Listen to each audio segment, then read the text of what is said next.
Does that sound familiar? Do your chords sound like a bag of bees? Don't sweat it, you're not bad at guitar, you're just a beginner.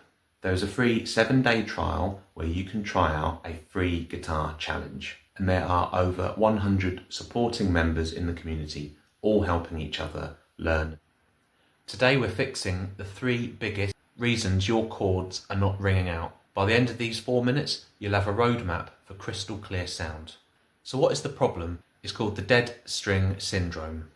And usually it's your ring finger and it's leaning on the string below it. Now how do we fix this? If you have flat fingers, they're going to catch on the strings below. If you have curved fingers, using your fingertips, you get a much clearer sound.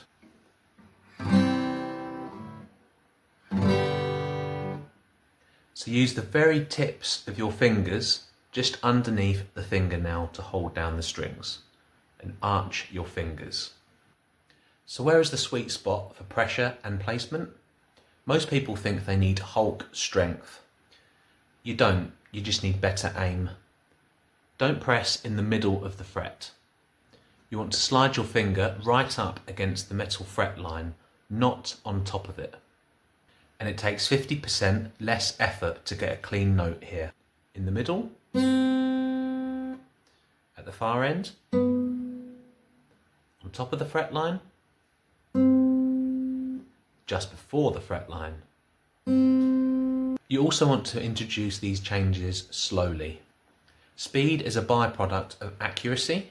If you try to go fast now, you're just really practicing being a bit messy. So there is the 2-chord strategy.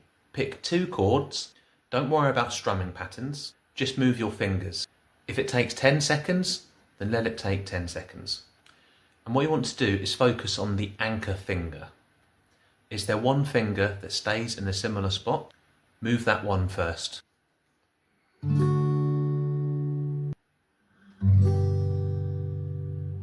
5 minutes of clear chords is better than an hour of buzzy ones. If you found this tutorial helpful, please hit the like and subscribe button for more videos. Thanks for watching, and I'll see you in the next video.